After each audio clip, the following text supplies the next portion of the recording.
when you're strange. Faces come out of the rain when you're strange. No one remembers your name. I'm Moses McMullan. I belonged in a rock group in the 80s called 80s Ashes. Hello there, I'm Gerard Gull. I am a method actor. My name is Stella Papparapadopoulous, and I'm a stand-up comedian mostly in Melbourne. Streets are uneven. Our hair was really big and gelled up to the max, you know. Sometimes I used to get so depressed just listening to the same old guitar riffs, I wanted to climb to the top of my hair and, you know, I'd bloody well jump off. Now this is why I've done this, you see, this is a point. I've got hair, it's coming up into a point because I'm rising from the ashes, you see. Rising from the ashes. And it's in the shape of a triangle. And I don't know how you all are about this, but I think the triangle is a really symbolic, very powerful symbol. You look at the pyramids, you look at even a musical instrument of the actual triangle. You just hit it just gently, and a sound that resonates is unbelievable. I mean, it's unbelievable because now it's real. I want to do something profound. I want to write the music, the kind of music that will affect people, animals, insects. I want to really make a difference, kind of like what the Beatles did. Here's the thing, right? Like, I really believe that music's got to have a lot of meaning, and the songs I'm writing now have a lot of meaning. It's very subtle. It's really subtle. It's got a lot of, you know, you got to read between the lines. It's called You Bastard, and maybe there's a little bit of angst. Yeah, just a little bit of angst. See, today, like, I'm practicing a lot more than what I used to back in the day. See, I practice on the air guitar. The air guitar is really an interesting, maybe not as powerful as a triangle that we mentioned before, but it really gets you in there, you know. I feel alive when I'm playing it, you know. I feel really alive. Really alive. And I've become a lot more sophisticated, if you will. I think basically what I've learned is that we're all shells bobbing aimlessly in a calm sea of mediocrity. And, oh, excuse me. Sorry about that. Oh, bloody hell. Can we do that again? I'll tell you what, mate, stay away from those fucking soy burgers. Bloody hell. Shall we go again? When you're strange, faces come out of the rain. I did a film in Hong Kong, and this film was an action film, but I played a transvestite. I took it very seriously, and I had my stockings and my suspender belt, a bra, and stilettos. They were really big. I mean, they were very tall, very high, and I have a fear of heights. So I thought it was really important, very important for my character to know exactly what it feels like to be a semi-fag. I mean, I'm pretty fast. I mean,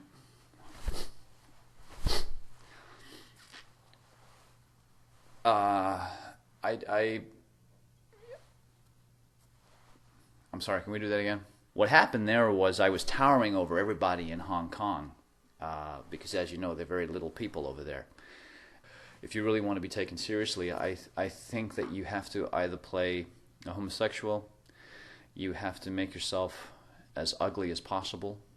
I auditioned for the role of monster because I can play a woman just as well as the next guy.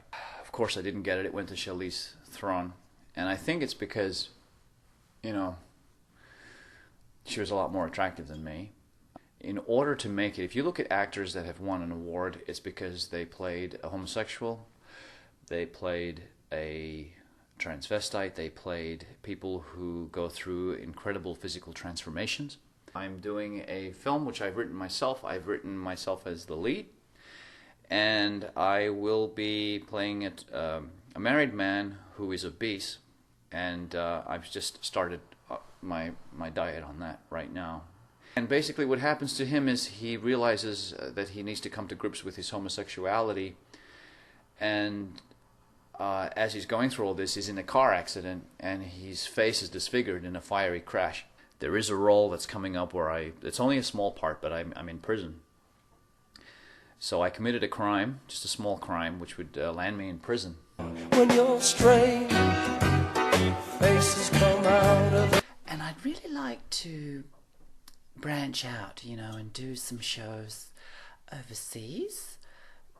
My parents, because I'm Greek, you know, they think that I should be settling down and having children, and they're so worried. I mean, my dad keeps saying that, yeah, you know, your eggs are going to be hard-boiled by the time you have any children, because they want grandchildren really bad. So I think it's just wrong. I think it's wrong to just stop your life just because, you know, somebody or your parents, your grandparents, especially when you're Greek or Italian, that you should just have children. I mean, I don't just want to push out little bald people out of my vagina. You know, the first thing I'd like to do is probably, and I know this is probably going to sound vain, but I think I'd really like to get a nose job, because even though they say your nose gives, you know, people say to me, "Oh, Stell, you know, your nose gives you character," but what they're really saying is, because I mean, character means ugly, really, because they say that some cities, like the cities that you see on Law and Order, you know, like I think that's shot in New York, but you see some of the slummy areas, they say, "Oh, this place has got character," and it's just another word for ugly, you know.